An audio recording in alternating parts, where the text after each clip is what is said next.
Good afternoon. Welcome to the next installment of the Johnson University Explore series. We're glad that you're with us this week, whether you're watching it live or later. Just to catch you up, we've had, I think we're in week 6 now, maybe. All of our sessions are posted on our website, which if you're here with us live, we're going to throw it into the chat. And if you're watching it later, you've clearly found it. So we've covered the admissions process and got to hear from students on why Johnson University. We've got to hear about dorm life and hear from some resident assistants about what it's like to live in a dorm. We've heard from food services and about all the food options on campus and how great it is and all the different events that happen there. We've looked into the School of Communication and Creative Arts and the School of Business and Public Leadership and got to hear from different department heads and professors from there to hear about what those programs offer. And this week, we are looking at the School of Social and Behavioral Sciences. If that is of interest to you, you're in for it today. We have some really awesome people here on the call with us. I'll get to what we're going over next week a little bit later because I want speakers to introduce each other. So without further ado, someone want to introduce himself? Go first, Josh. I'll go for it. Actually, it would be really cool if I could introduce Dr. Saylor. I think it'd be fun to do, and just like she could do me. But all right, I'll do myself. My name is Josh Fish. I am a professor here at Johnson in the School of Social and Behavioral Sciences. And I get to teach all kinds of classes.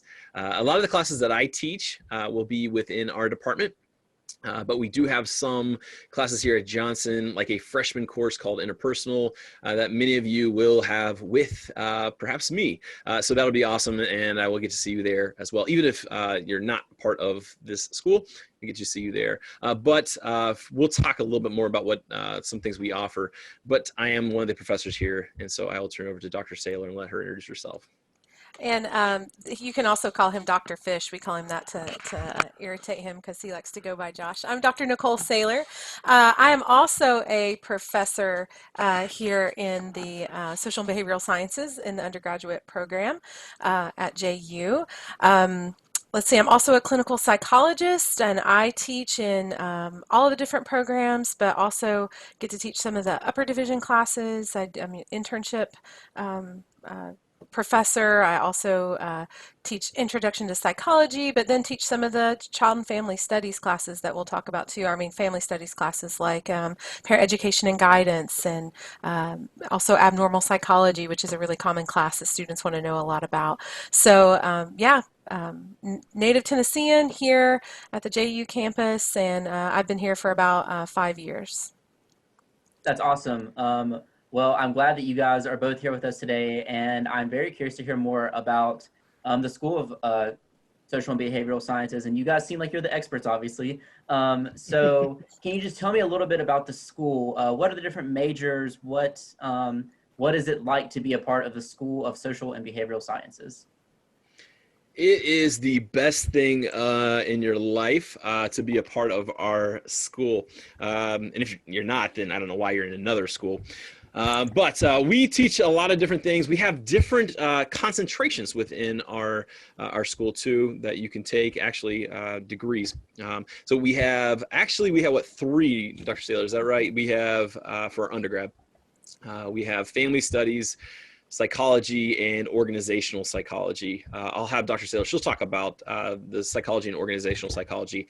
I'll just talk a little bit about the family studies. I am the program director of family studies, so I know a little bit more about that end, so I'll share a little bit more about that. Family studies is a really cool and unique concentration. I'm partial. I love the stuff. I get to teach a lot in it, but it deals a lot with relationships and families and how we do life. Part of this degree, which is really cool, I don't know if a lot of people even know this, even the ones that are here, if you graduate with a bachelor's in family studies, then you automatically get to skip an exam that you have to take in order to be CFLE, Certified Family Life Educator. Just kind of some cool initials you can put after your name after you graduate with a bachelor's in family studies. And basically, it just says that you're able to, and you understand relationships, you can kind of work with them and be able to use that in some really cool ways. We'll talk about occupations and what that'll look like in a second. But just some really, really neat things. Some classes like internal family dynamics, things like if you don't understand why your parents act the way they act, well, maybe we can help explain some of that stuff. Or why you don't have a boyfriend or girlfriend, well, we can probably help you with that. No, we can't. But we can walk through some of those things, and it's a blast to be able to do those things too. And I'll let Dr. Saylor talk and share the other two concentrations before we get into our grad stuff too. Yeah. In addition to family studies, which we do have a good number of students who ultimately decide to double major in both. So there is some overlap in the courses. So especially early on, some of our early on classes are shared. And so you do get a good foundation in both.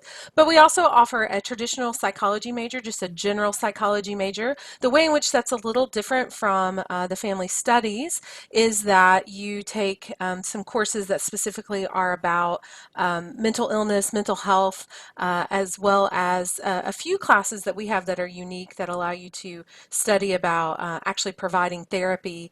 And so we have like a counseling lab, which we can talk more about here in a little bit. But it's a really familiar degree, very similar to what you would find at other institutions, an undergraduate general psychology degree where you take abnormal psych, introduction to psychology, you learn about research, you get to learn about a few specialty things. And the great thing is that for either degree, you can take your electives in the other degree programs. So you can take that internal family dynamics class as an elective when you're a psychology major. And if you're a family studies major, I've had some take abnormal psychology as an elective when they're a family studies. And so they really do work well together. It's just all about where you want to put your focus. And both prepare you well for graduate school. We also have a little bit more specialized degree in psychology, which is the Bachelor of Science in Organizational Psychology. And this is a really unique degree program that takes the pieces of psychology in a good foundation and then focuses on incorporating business practices as well, so you can understand organizations. There's a concentration that prepares you to work like in human resources, so you can work and develop people in human resources working with organizations in order to help them recruit, retain, and encourage their employees. And then we also have a concentration with that organizational psychology degree that's in analytics, which is more looking at the bigger systems and the research side of how organizations work. And that degree program is really unique in that you take a good number of your upper division classes in the business program as well as the psychology program. And some of those are even graduate level classes. And so it really does prepare you to take that next step and to go into the business world using psychology and applying it there. So whether you want to look more toward the clinical side of, mental health, mental illness, healthy functioning, that part of things, or you want to look more business applications, human resources, developing and working with people on the business side of things, you have options there. One great thing also is we offer the opportunity to dual enroll in some of our grad classes. We do have a grad program in clinical mental health, but whether you're family studies or org psych or clinical, the general psychology major, they all offer this opportunity to dual enroll in the master's program classes, and so you already get some grad credit if you qualify and you apply to do that can count towards your undergrad degree, which also makes those cost like an undergraduate class as well. And so you can get some grad credits at the undergraduate rate. And Josh, if you want to touch briefly on our grad program, especially because Josh is an alum of our master's program as well, and so he knows some about that program. I don't know if that will help them want to come if they know that I graduated. But yes, I went through the master's program here at Johnson. Loved it. In fact, now I'm back teaching. This is weird. A couple things that Dr. Saylor was saying that I think we ought to kind of touch base on is that a lot of them, she's right. We do have a lot that kind of crossover. So they may be psychology and then they take some family studies, or family studies and take some psychology.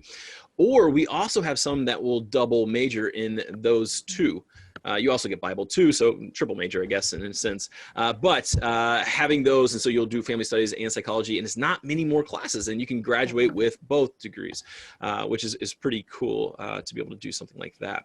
And Johnson is a really neat place to be able to do something. If you are interested in going on and getting a master's, I'll talk a little bit about that. We do have a master's program here at Johnson, and it's a really awesome program. A lot of hands-on, good clinical training. We have in the building that I'm currently sitting in right now, as well as Dr. Saylor sitting in, we are in a building called Myrtle Hall, and that is where we house a lot of the offices of the professors that work either undergrad or graduate level. And we're here in this building, as well as we have counseling and therapy rooms upstairs, right above me, and kind of around me. And it's really neat. We wish we could just take you there and see some of these things. Obviously can't show you a session, but just show you the room, what that looks like. And it's a lot of hands-on, so you can be able to see this and how it interacts. And so if you are interested in doing that one day, doing counseling, doing therapy, doing something like that, if that intrigues you and interests you, this is a great environment for something like that. And if you want to go on and get your master's, and we have a lot of students that do that, they'll graduate with their undergraduate and they'll go on and get a master's, whether that's here or somewhere else. We set you up well for that too. It's not that you have to go to Johnson to get your master's. In fact, we have a lot that go all over the country. And so just know that the undergraduate education that you get here holds with other graduate and undergraduate programs across the country too. So what you're getting is a great degree and alongside of the environment of being here at Johnson too. So that's a little bit about what we do in our program too. So I'll turn it back over to Ryan so we don't keep rambling on it. Yeah, no, that's great. So it sounds like whether you have interest in kind of the familial dynamics of things, or organizations, business, or just in general you're interested in psychology, the behavioral sciences, you have all the options. And if you get in and you're curious about what someone's doing over there, you can take a class. And then as you're going through, if you're like, man, this is something I really want to pursue, and you have that grad career, you can start getting those classes in early. So that's a really good overview of that. A quick question, I'll throw it to you. What's it like to be in a classroom with you guys? Can you talk about what it's like to be in a college classroom for your school? We actually were just talking about that and maybe reflecting on it a little bit more, because we were talking about how to incorporate some things with the changes with, COVID-19 going on and things. But we have some classes that are more traditional, like what you're used to with lecture and the professor and the information being conveyed. But we also have a lot of applied classes in our major. So both Josh and I each teach one semester of interviewing and counseling skills. Well, in that class, so you're practicing early counseling skills with one another, and that's your freshman or sophomore year. And so you're sitting down and you're practicing counseling with one another. We do lots of sometimes we'll use triads where you have to get in a group, or we'll bring people to class to be mock clients and you get to interview them. You get to interview a couple of people outside of class and transcribe it and see where your skills are in practice. And so we have a lot of interactive classes where you are either learning skills, or like, for example, I'll let Josh talk about some of his classes where you do even like family trees and genograms and map out your own family even. Yes, we are extremely interactive.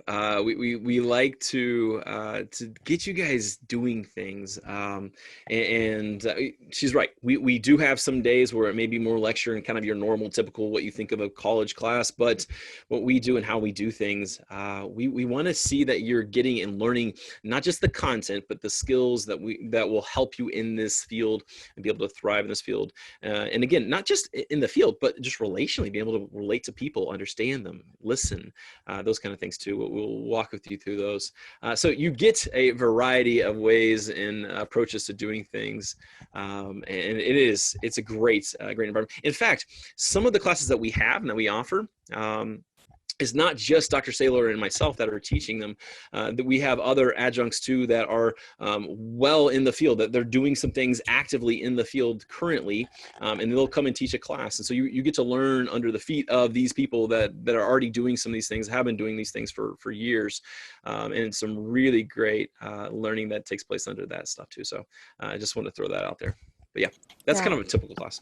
And there are a couple things I think that make JU unique for students as well. One is our counseling lab class that we have for our seniors in psychology. It's required for them. It's an option for students in our other majors. And this is where you actually have counseling lab where you get to live observe sessions, because our counseling center, and one unique thing of our grad program is having the two-way mirror where therapists who are learning and who are in training are being observed by their supervisors. And so our undergraduate students who are at that advanced level, for clients who consent to that, actually get to watch some live therapy and learn and see what that's like. And so you can really know before you commit to graduate school or take that career path if that's what you want to do. And then also we have some unique classes that are interdisciplinary. So one of the more popular classes that's, I think, in the degree program for all of our students is the theology and sexuality class, which is team taught by our colleague Sean Ridge and Dr. Heather Gorman from the Bible and Theology faculty, where it's team taught. And so we get to have these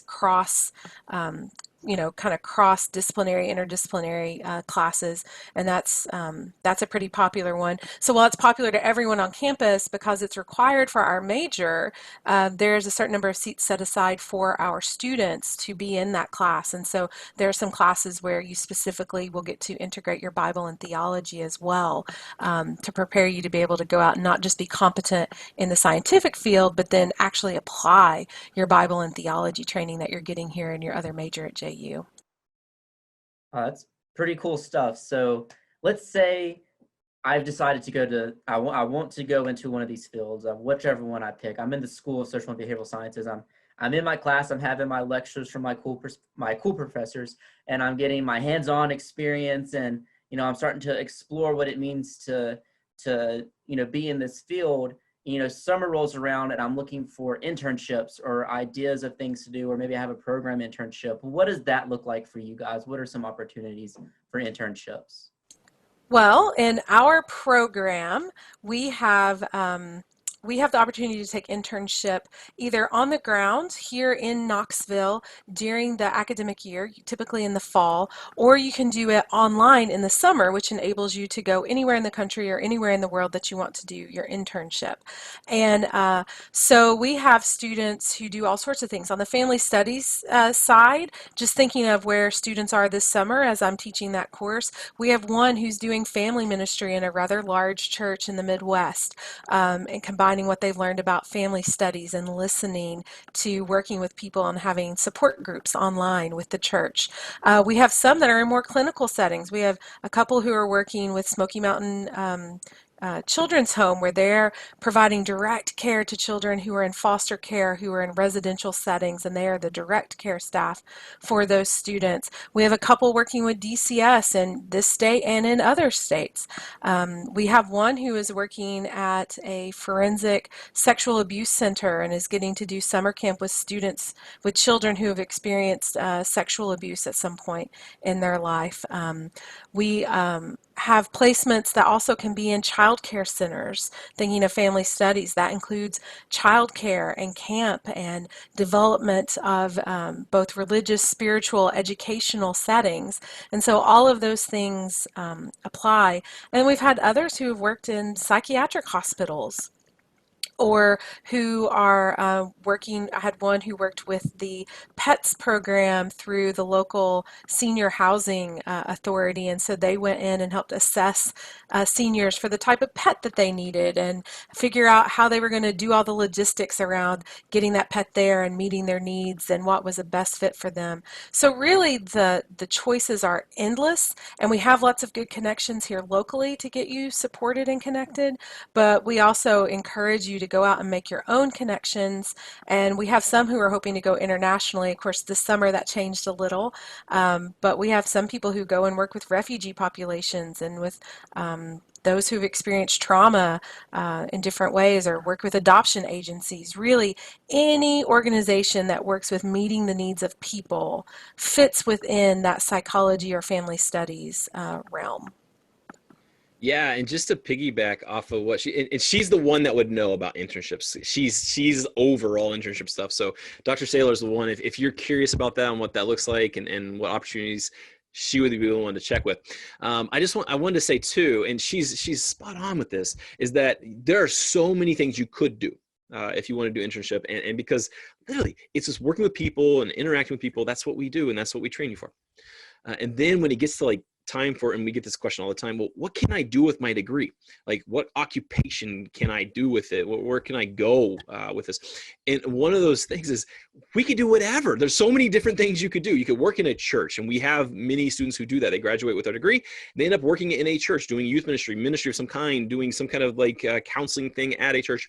You could do that. You could do mission stuff with it. You could do it in a clinical setting. You could work, if you want to go on and get a master's and go on and continue in this work, you could do that and do therapy or counseling. You could work in a school and do school counseling, guidance counseling. You could do a number of different things with this degree. Now, it may require you go on and get more certification, more into a graduate level. And some of these jobs you could do with just your bachelor's degree. You could go on and get an occupation in this field and do some really awesome things. That's one of the things I love about what we do in our program, is I feel like we're setting up students in really, really neat ways to be able to go and do just a variety of different things. And it's limited by what you can imagine, because we have students all the time who are saying, hey, I was thinking about doing this. I'm like, wow, that's awesome. And it would work. That would be really cool to see. Let's do this and see how we can integrate that in. Or someone who is passionate about missions. How do we do this in such a way where we combine what we're teaching you, family studies or psychology, with your passion for doing missions? And we can. And it's really cool what some things come from that too. So just want to say that. And piggybacking off your piggyback, I want to know, so yeah, I'm a student in your program. I've gone through, I'm gaining interest. Ryan, I have looked at my roster. I have not seen you as a student in my program. I don't know, but that's awesome. That's great. Good news. I may apply because y'all are starting to sell me on this. So I pick out a concentration. I'm enjoying the classes and I get the cool internship. I'm finding things that I love to do. Kind of like you were saying, the possibilities are endless, but what are some things that students are doing now that they have these degrees, whether it's the master's degree or just the bachelor's degree with the family studies, psychology, organizational psychology? Like, what are some, if you want to give some basic career ideas or maybe some cool ones that, students are doing? Well, and we forgot to mention too, we also have an associate's degree in each one as well, in both family studies and psychology. And so there are associate's level opportunities as well for our students.